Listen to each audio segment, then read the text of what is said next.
وما أرسلناك إلا رحمة للعالمين.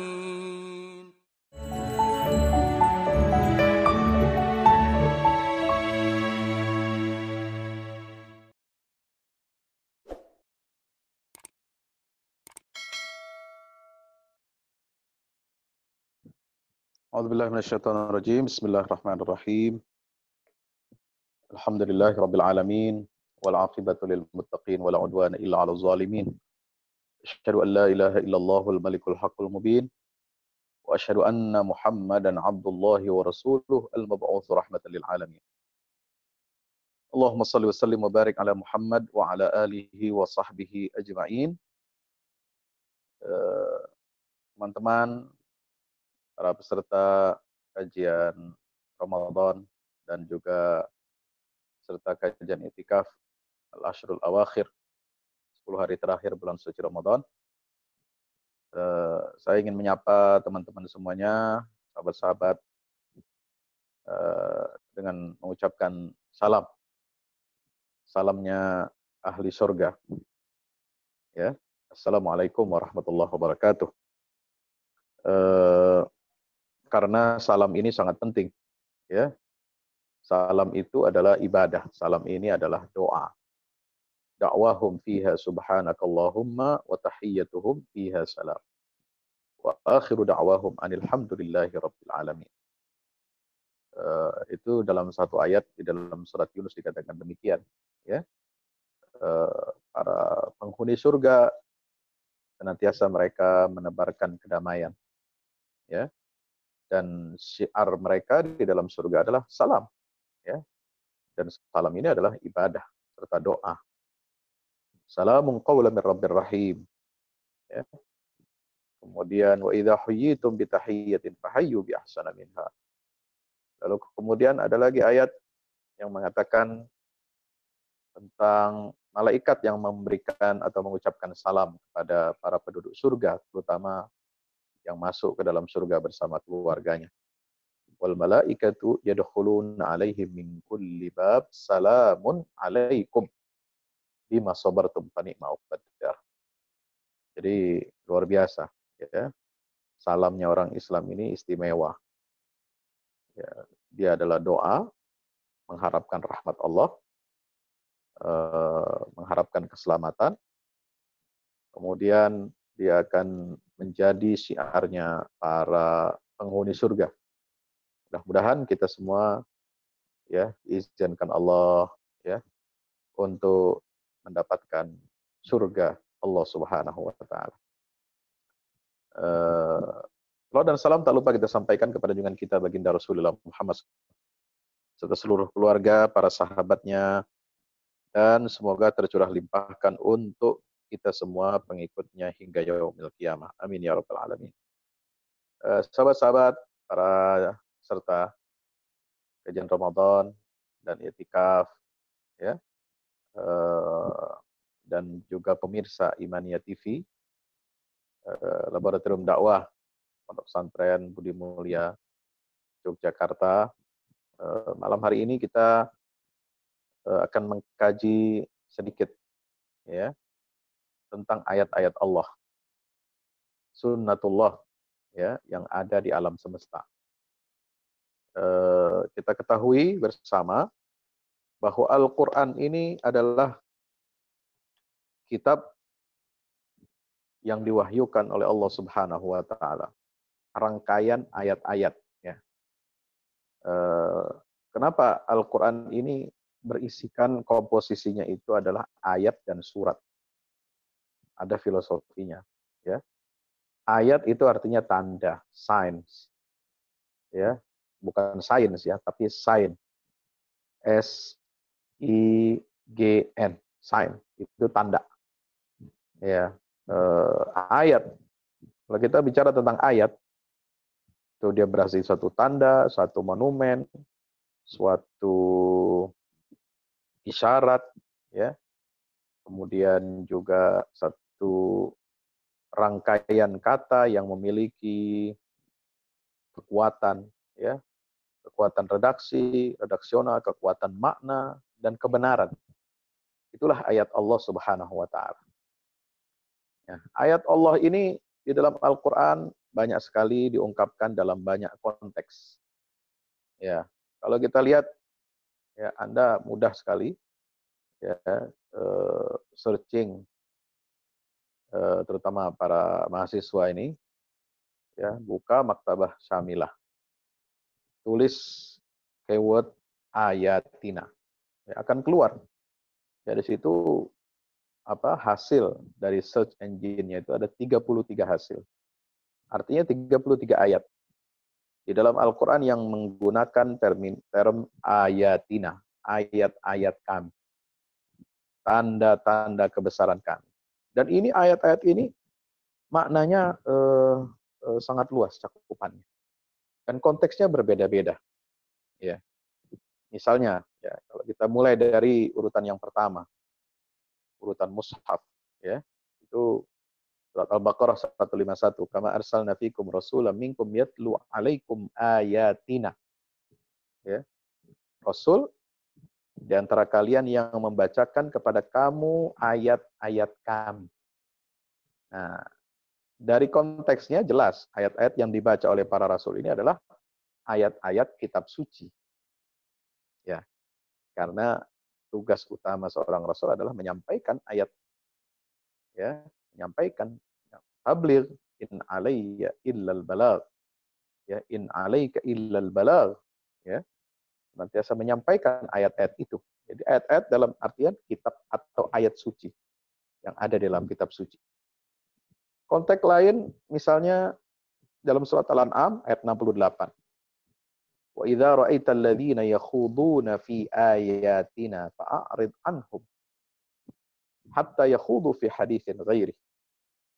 Jika kamu melihat orang-orang ya yang membicarakan tentang ayat-ayat kami. Maksudnya apa membicarakan itu? Membicarakan ya al-khawd di situ adalah mendustakan. Ya, mendustakan ayat-ayat kami. Ya, itu bisa dua pengertian, ayat yang tertulis misalnya dalam wahyu maupun ayat-ayat yang ada di alam semesta. Fa'arid anhum, maka berpalinglah kamu dari mereka. Ya, konteks lain dalam surat Al-An'am ayat 157, sanajzil ladzina yasdifuna an ayatina su'al adzab bima kanu yasdifun. Ini juga masih berkaitan dengan apa? Tanda-tanda ya kebesaran Allah Subhanahu wa taala. Ya. Ayat di situ merupakan tanda-tanda kebesaran Allah. Kebenaran dari Allah taala yang didustakan oleh orang-orang kafir. Ada lagi misalnya surat Al-A'raf 175, watlu alaihim naba alladzi atainahu ayatina. Ayat-ayat kami yang telah kami berikan kepada seorang hamba yang kemudian hamba itu terlepas dari ayat-ayat itu. Lalu kemudian dia diikuti oleh syaitan, fatba'ahu syaitan fakana minal ghawi. Ya, ini berkisah tentang ulama dari kalangan Bani Israel yang dia telah mendapatkan ayat-ayat Allah lalu kemudian dia berlepas diri atau dia mengingkari misi atau tugas keulamaannya untuk menjaga ya isi kitab suci, dan dia berkhianat. Ini mengkhianati ilmu, mengkhianati wahyu. Nah, itu ayat-ayatnya adalah ayat-ayat kitab suci konteksnya. Ya.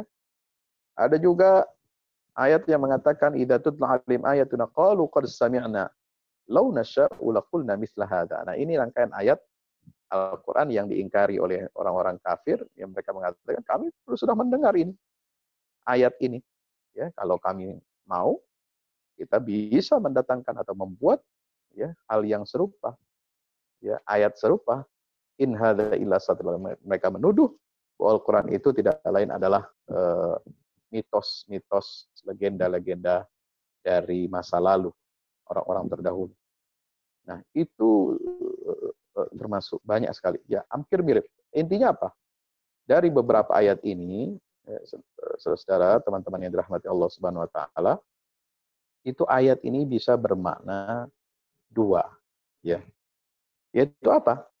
yang menunjukkan kepada sunnatullah yang ada pada alam semesta, sunnatullah kauniyah, dan sunnatullah al-ijtimaiyah dalam bidang sosial. Ya, dalam bidang sosial itu sudah kita kaji secara singkat ya dari pertemuan sebelumnya. Nah, jadi kenapa demikian? Karena memang Allah menyatakan sendiri di dalam surat Fussilat ya. Dalam surat Fussilat Allah Taala berfirman, "Sanurihim ayatina fil afaqi wa fi anfusihim." Ya, hatta yatabayyana lahum annahul haqq. Ya, itu dalam surat Fussilat ayat 53. Kami akan senantiasa ya, fi'il mudhari, senantiasa saat ini dan masa yang akan datang terus-menerus memperlihatkan, menunjukkan kepada mereka ayat-ayat kami. Nah, ini berapa? Fil afaq, satu yang ada di alam semesta, afaq, wa fi anfusihim yang ada di dalam diri mereka, ya, diri manusia. Hatta yatabayyana lahum annahul haq, sampai jelas bagi mereka bahwasanya Al-Qur'an itu adalah benar. Nah, ayat-ayat kami ya, perhatikan baik-baik. Di surat Fussilat 53 ini itu menggabungkan dua jenis ya, dua macam ayat Allah yang kita kenal dengan sunnatullah ya. Ini bukan lagi ayat teknis dalam pengertian apa? Ayat Quran itu definisi ayat adalah rangkaian kata-kata yang menghimpun suatu makna, hukum dan hikmah yang mana satu ayat itu adalah mukjizat dari Allah Ta'ala yang tidak bisa ditandingi oleh orang-orang kafir Quraisy misalnya. Itu pengertian ayat yang umum, yang populer yang kita ketahui. Karena itu ayat Quran maksudnya. Tapi ayat di sini itu lebih besar atau lebih umum lagi pemahamannya, lebih luas daripada ayat Al-Quran itu. Yaitu apa? Ayat yang ada di afaq dan ayat yang ada fil anfus. Nah, para ulama misalnya ya banyak yang menulis, terutama cendekiawan-cendekiawan intelektual yang dulu mendirikan Triple IT misalnya, International Institute of Islamic Thought, yang berpusat di Virginia, ya, Amerika Serikat. Satu lembaga think tank pemikiran Islam yang mempromosikan islamisasi sains, islamisasi ilmu pengetahuan, islamisasi ilmu sosial. Ini dimotori atau didirikan oleh Profesor Ismail Raji Al-Faruqi, asal dari Palestina, yang hijrah di Amerika dan beliau guru besar di Amerika. Ya, itu Profesor Al-Faruqi ini mendirikan Triple IT. Misi utamanya adalah membuat satu proyek besar peradaban Islam di awal abad ke-15 Hijriah. Karena berdiri tahun 1400 Hijriah. Ya, 1400 Hijriah itu menandakan awal kebangkitan Islam. 1401 udah masuk berarti abad 15 Hijriah kan. Dan kita sekarang 1441. Berarti sudah 41 tahun lembaga ini berdiri. Ya, subhanallah. Menandakan adanya apa yang dikenal dengan di dunia barat itu disebut dengan revivalisme Islam. Ya, satu kelompok intelektual cendekiawan dunia muslim yang hendak mengembalikan revivalisme Islam atau kebangkitan Islam, kejayaan Islam. Nah, mereka berangkat untuk apa? Untuk bagaimana melakukan reinterpretasi terhadap Al-Quran, tetapi dengan pendekatan sains. Ya. Nah, sanurihim ayatina ini menurut kelompok atau ilmuwan-ilmuwan di Triple IT itu mengatakan bahwasanya ayat-ayat itu adalah ayat-ayat afaq itu adalah ayat-ayat sunnatullah kauniyah. Dan fi anfusihim itu adalah ayat-ayat sunnatullah ijtimaiyah, sosial. Jadi sunnatullah itu ada dua. Ya, ini kalau disimpulkan ayat ini. Jadi sunnatullah yang isinya ayat-ayat tentang alam semesta, ini yang disebut dengan makrokosmos. dan ayat-ayat Allah yang berbicara tentang hukum-hukum sosial, ya termasuk dalam ekonomi, termasuk dalamnya politik, membangun peradaban manusia. Itulah disebut dengan sunnatullah ijtimaiyah, ya tentang konsep taghir, taskhir, ya kemudian apa namanya tamkin, ya kemudian banyak lagi konsep-konsep sunnatullah ijtimaiyah itu. Nah ini yang digabungkan oleh Al-Quran. Jadi Al-Quran ini luar biasa, satu-satunya kitab suci ya yang bersumber langsung otentik dari Allah Subhanahu wa taala yang isinya adalah ya merupakan gabungan dari ayat-ayat Allah yang ada di alam semesta kauniyah ya lalu dipadukan dengan ayat-ayat ijtimaiyah atau sunnatullah ijtimaiyah ini yang memberikan solusi, memberikan diagnosa bagi problem-problem sosial, problem kemasyarakatan yang dihadapi oleh manusia di sepanjang zaman. Dan Quran menjadi solusinya. Nah, ayat-ayat ini dihubungkan oleh siapa? Ada ayat di alam semesta, ada ayat makrokosmos, ada ayat mikrokosmos. Ya, dunia manusia dan alam semesta ini. Ini dihubungkan oleh apa? Oleh Al-Quran. Ya. Awalam yakfi bi rabbika annahu ala kulli syai'in syahid. Nah, Syekhul Islam Ibnu Taimiyah itu kan menulis apa? Ini membuktikan bahwasanya apa? Allah ingin mengatakan cukuplah dengan kesaksian Tuhanmu. Ya, dengan ayat-ayat yang ada dalam Al-Quran ini mestinya sudah menjadi suatu mencukupi kita semua untuk bisa mengkaji, mempelajari, ya, dan mengambil banyak sekali hikmah pelajaran dari ayat-ayat kauniyah maupun ijtimaiyah. Nah, jadi Al-Quran ini, ya, peristiwa nuzulul Quran ini adalah peristiwa yang sangat besar yang menyingkap seluruh rahasia alam semesta dan rahasia alam sosial manusia. Ya, makrokosmos dan mikrokosmos itu, saudara. Nah, teman-teman dirahmati Allah Subhanahu wa taala. Nah, maka itu Allah mengatakan apa? Innal ladzina yulhiduna fi ayatina. Ya. Sebelum tadi Allah mengatakan sanurihim ayatina fil afaq ayat 53 surat Fussilat. Di ayat 41 ya. Di rangkaian ayat 40, 41, lalu 42 ya, kita akan membaca rangkaian ayat yang luar biasa. Ya, apa bunyinya? Sungguhnya orang-orang yang mengingkari ayat-ayat kami, yulhiduna fi ayatina. Apa? Melakukan ilhad. Ya, ilhad ini kan kalau dalam arti kontemporer sekarang itu apa perbuatan atau pemikiran ateisme, mengingkari ayat-ayat kami. Itu dalam Al-Quran disebutkan istilah yulhiduna fi ayatina. Ya, tapi bukan dalam pengertian ateisme seperti yang modern. Tapi dia adalah pengingkaran terhadap segala sesuatu yang bersumber dari wahyu. Itulah ilhad di ayat. Nah, gerakan ilhad di dunia kontemporer, dunia modern, yang mengingkari wahyu sebagai sumber pengetahuan bagi manusia, ini adalah tantangan bagi umat Islam. Ya, tantangan bagi umat Islam.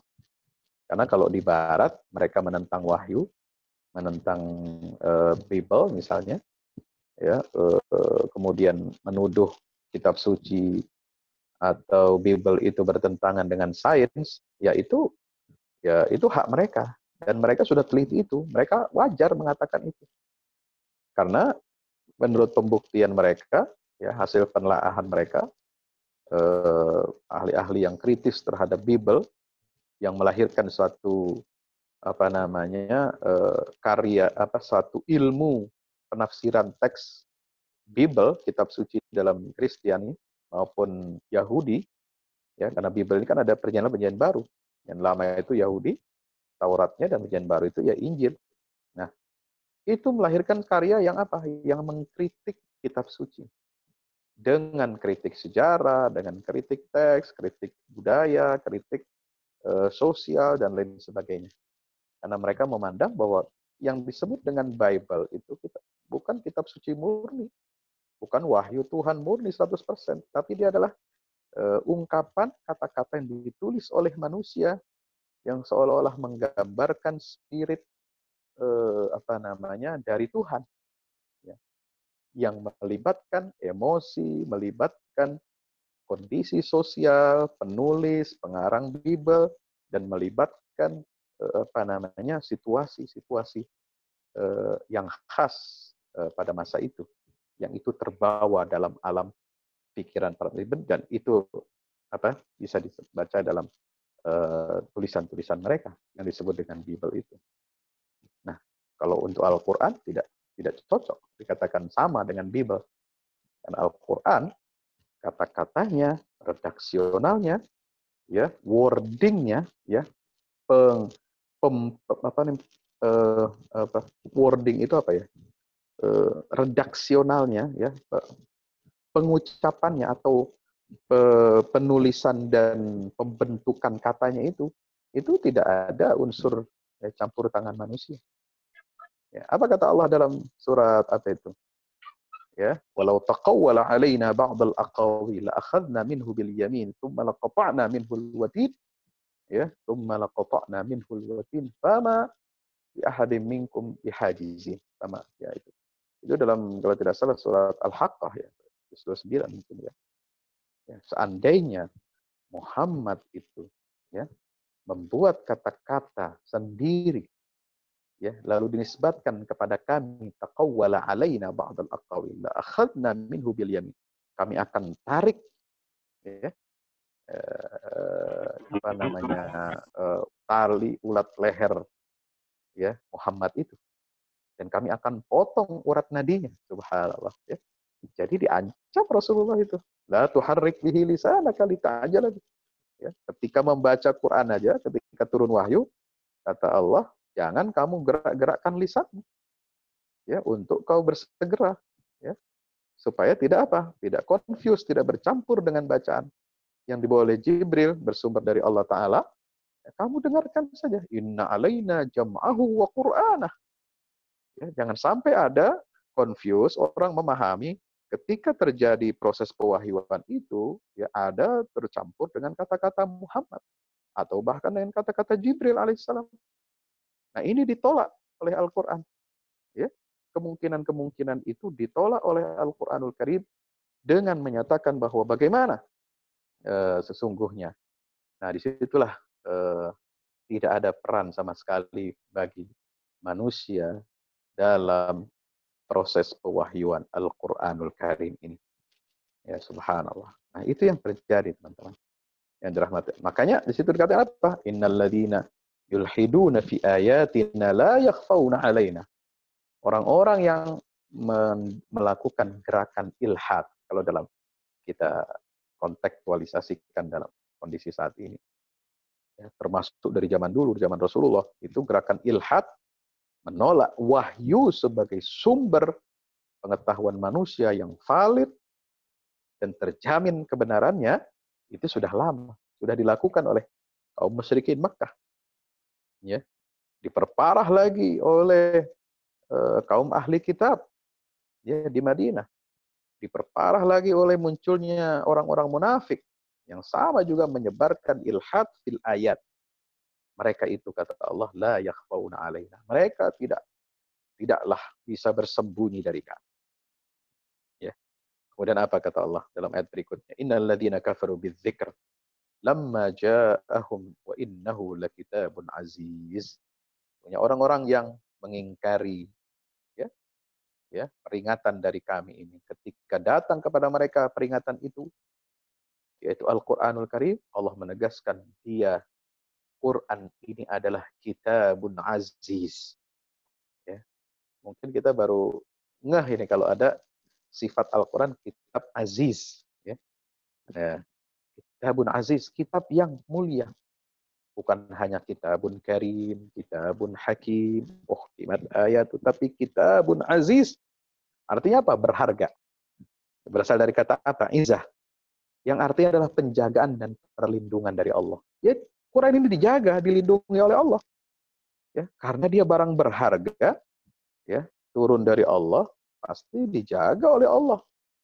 keotentikannya, ya, keaslian dijaga oleh Allah karena dia adalah sesuatu yang sangat berharga, ya. Dan Al-Aziz itu, ya, dalam bahasa Arab artinya apa? Orang yang selalu mengalahkan dan tidak terkalahkan. Ya, Al-Aziz, ya, biasanya untuk raja, untuk pejabat tinggi, yang mana ucapannya itu, wah, itu nafid, ya, apa itu nafid itu pasti dilaksanakan, ya, tidak bisa dikalahkan oleh apapun. Ya, maka makna Kitabun Aziz adalah kitab Al-Quran adalah kitab yang sangat berharga, sangat mulia, dan hujah-hujah Al-Quran, baik dalam aspek ayat kauniyah maupun ayat ijtimaiyah, sunnatullah dalam alam semesta dan sunnatullah dalam urusan sosial kehidupan manusia, itu tidak bisa terkalahkan dan tidak bisa ditandingi. Itu makna wa innahu lakitabun aziz. Dan Allah menegaskan di ayat 42, la ya'tihil batil min baini yadayhi wala min khalfih. Tidak ada satu kebatilan pun yang datang masuk ke dalam Al-Quran, baik dari arah mukanya maupun dari arah belakang. Ya, jadi tidak ada kebatilan bisa menyusup masuk. Ya, bisa melakukan intersepsi, ya, adanya pembajakan isi Al-Quran. Tidak ada. Isi Al-Quran ini dijaga oleh Allah. Kitabun uhkimat ayatuhu mafussilat min ladun hakimin khabir. Allah menurunkan redaksi Al-Quran itu, kata-katanya, rangkaiannya, redaksinya itu sudah tersusun dan terstruktur dengan sangat teliti. Sehingga tidak bisa ada manusia menemukan celah sedikit pun lalu dia masuk di situ menanamkan kebatilan. Kira-kira begitu cara memahami ayat ini. Ya, tidak bisa. Mau mengganti satu huruf yang diganti diisi dengan sulaman, ya, kata yang lain, ya, dengan huruf yang lain, itu tidak bisa. Inilah kehebatan Al-Quran. La ya'tihil batil min baini yadayhi wala min khalfi. Tanzilun min hakimin hamid. Ya, Allah sudah memberikan jaminan, garansi, jaminan mutu, ya. Jaminan mutu dari Allah. Kenapa Al-Quran itu tidak akan ada kebatilan di dalamnya? Tidak akan ada kesalahan sedikit pun. Ketika Quran bicara tentang sunnatullah, ayat-ayat kauniyah, maupun sunnatullah, ayat-ayat ijtimaiyah, tidak akan ada kesalahan sedikit pun. Dia pasti benar. Ini jaminan mutu dari Allah. Tanzilun min hakimin hamid. Kenapa? Karena dia adalah tanzil. Ini bedanya Quran. Al-Quran itu sifatnya adalah tanzil, diturunkan. Ya, diturunkan. From top to down. Ya, top down istilahnya, disingkat, ya. Nah, bukan bottom up, bukan aspirasi dari bawah lalu ke atas. Ya, lalu Allah menurunkan. Enggak, ini top down. Dari atas ke bawah. Dan itu tidak dipengaruhi oleh, ya, unsur budaya, unsur sejarah, unsur ini macam-macam, oleh pengaruh. Makanya Quran ini murni dan dia bisa memperbaharui, ya, dia punya di dalam dirinya ini, ya, keluasan dan keluasan makna serta redaksi Al-Quran itu bisa memberikan makna yang terus diperbaharui.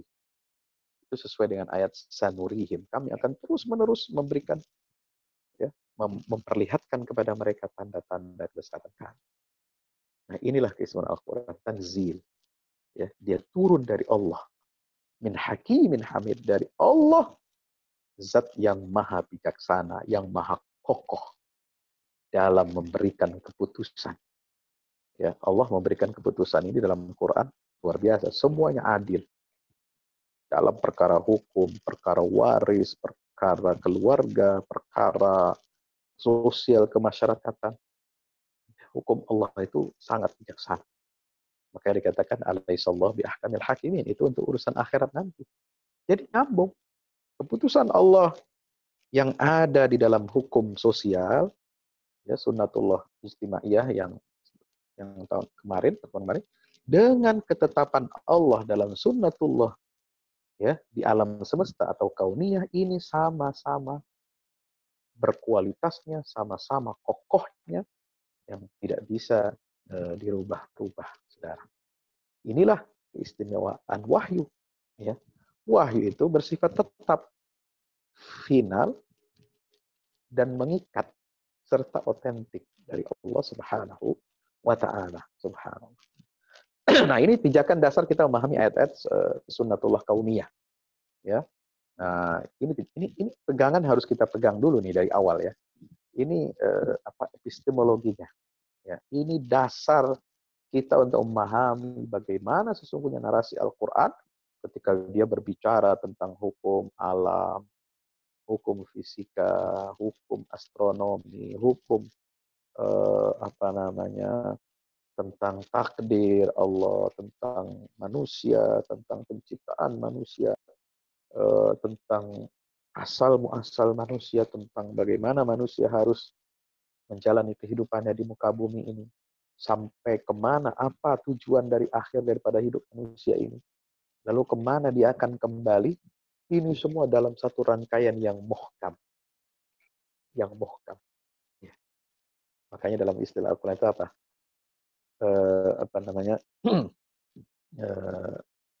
Fi ayatum muhkamatun hunna ummul kitab wa ukharu mutasyabihat. Ya kan? Nah, Allah membagi di dalam surat Ali Imran itu ayat-ayat yang muhkamat dan ayat-ayat yang mutasyabihat. Ayat muhkamatnya apa? Ayat tentang sunnatullah. Ya. Sunnatullah di alam semesta dan hukum sosial itu muhkamat. Artinya apa? Tetap tidak bisa berubah-ubah. Karena itu hukum besi. Ya. Itulah ayat-ayat muhkamat. Nah, ayat muhkamat ini hati-hati kita. Jangan kita otak-atik. Ya. Sekali kita merusak sistem ya tatanan ayat muhkamat dari Al-Quran, baik yang menyangkut sunnatullah di alam semesta kauniyah maupun sunnatullah ijtimaiyah dalam tatanan sosial kehidupan manusia, berarti kita telah merusak tatanan alam semesta. Dan inilah pangkal dan awal kehancuran manusia itu sendiri.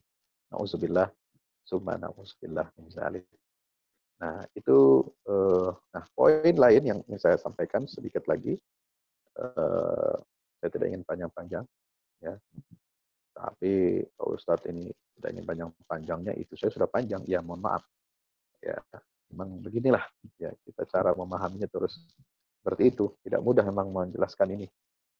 Ya, harus pelan-pelan, harus runut ya. Kalau tidak bahaya. Ya, ini berkaitan dengan epistemologi.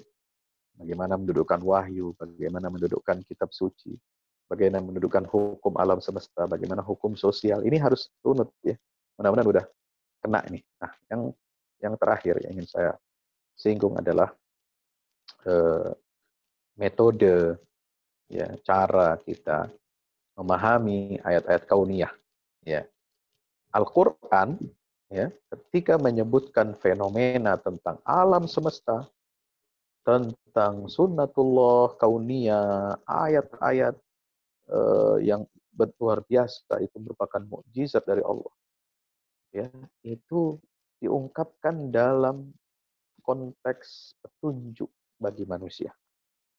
Ya, cara Allah ya di dalam Al-Qur'an menunjukkan sunnatullah kauniyah ini dalam bidang sains dan teknologi yang kita kenal dengan istilah itu tidak dalam bentuk yang kaku, tidak dalam bentuk yang formalitas, ya, menyebutkan hukum misalnya hukum Newton, ya hukum Pitagoras, hukum macam-macam. Nah, itu bagian dari hasil temuan manusia.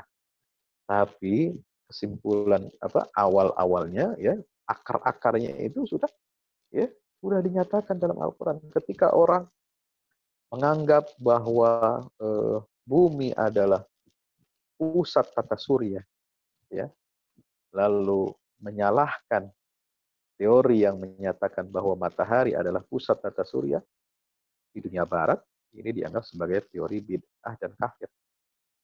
Ya, ketika gereja percaya bahwasanya ya dunia ini datar, bumi datar, ya maka ketika ada penelitian di kalangan cendekiawan mereka menyatakan bahwa bumi ini bulat, ya maka teori seperti ini dianggap pembangkangan terhadap gereja, ya dan dihukum, ya ada persekusinya, ya mereka diadili oleh pengadilan gereja karena dulu institusi gereja di dunia barat ini adalah sebuah institusi yang sangat powerful, ya. Dia institusi keagamaan, dia institusi sosial, dia institusi hukum, dia institusi politik sekaligus juga institusi pelayanan publik, ya. Wali kota, camat, lurah, sampai raja itu harus dapat restu daripada gereja, ya. Memutuskan perkara hukum, pengadilan, perundang-undangan harus dapat ACC dari gereja. Itu dia sangat powerful.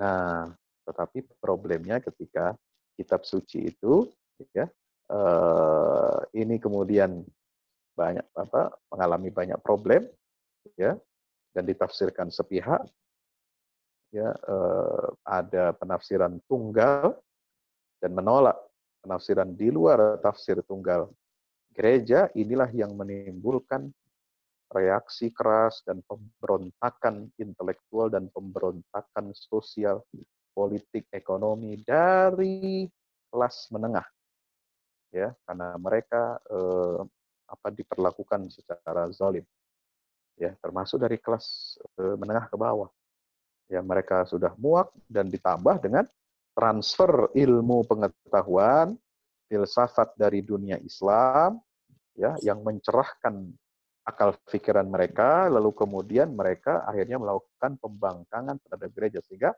lahirlah ya apa yang disebut Renaissance, ya Aufklärung, dan merombak semua tatanan sosial masyarakat barat yang dulu bertumpu kepada gereja, dulu bertumpu kepada teosentrisme, lalu dirubah total, ya. Gereja tidak boleh campur tangan lagi dalam urusan sosial masyarakat, ya. Maka lahirlah sekularisme, lahirlah materialisme, ya, lahirlah banyak gerakan pembangkangan dan melahirkan institusi-institusi politik, sosial, ekonomi baru yang tidak lagi mengacu kepada ajaran dogma gereja, tetapi mengacu kepada kekuatan akal pikiran manusia, rasionalisme, ya, memisahkan agama negara, ya, itu sekularisme. Kemudian mereka lalu kemudian meminggirkan peran agama dalam kehidupan ini secara total, ya. Nah, ini yang terjadi. Nah, sehingga teman-teman yang dirahmati Allah, yang dihadapi oleh masyarakat barat ini tentu tidak sama dengan apa yang dihadapi oleh kaum muslimin, karena kaum muslimin sejak awal interaksi dengan Quran itu selalu memadukan ya akal pikiran, naluri dan observasi manusia. Al-Quran tidak pernah bertentangan dengan hasil temuan sains dan teknologi. Ya, bahkan Al-Quran selalu mendorong kita untuk berpikir, afala ta'qilun, afala tatafakkarun, afala tatadabbarun, afala tatadzakkarun, ya.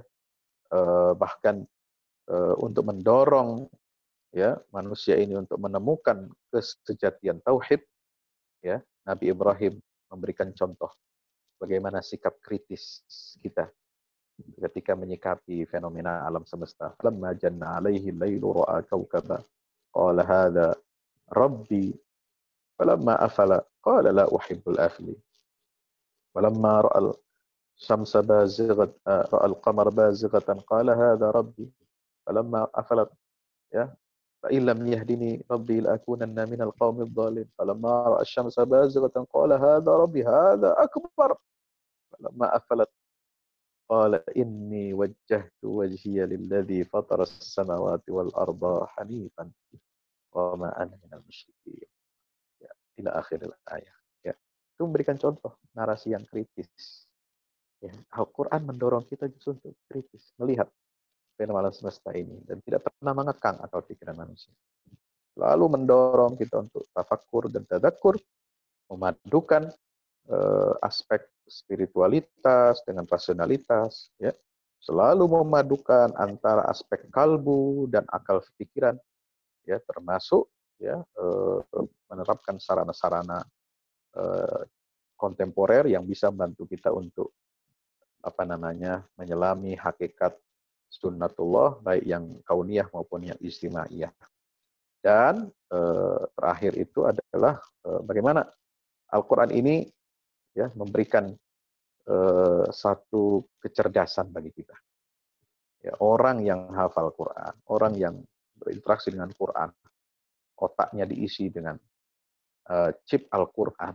Ya, ketika Al-Quran ini berbicara tentang semua fenomena alam semesta dan alam sosial manusia, ya itu kita membaca itu kan kita baca pun seperti kita lompat dari satu tema ke tema lain. Ini membuat kita cerdas. Ya, akal kita berpikir memikirkan sesuatu yang kompleks, tetapi kita menemukan jawaban atas kompleksitas masalah itu. Nah, ini yang tidak bisa kita dapat dari kitab buku-buku yang lain. Dan ketika Al-Quran bicara tentang fenomena alam semesta, astronomi, geologi, ya, penciptaan langit, bumi, penciptaan manusia itu selalu dikaitkan dengan hidayah. Digiring manusia itu untuk apa? Beriman dan bertauhid kepada Allah Subhanahu wa taala. Demikian yang dapat saya sampaikan. Mudah-mudahan bermanfaat. Qulu qouli hadza astaghfirullah li wa lakum. Assalamualaikum warahmatullahi wabarakatuh.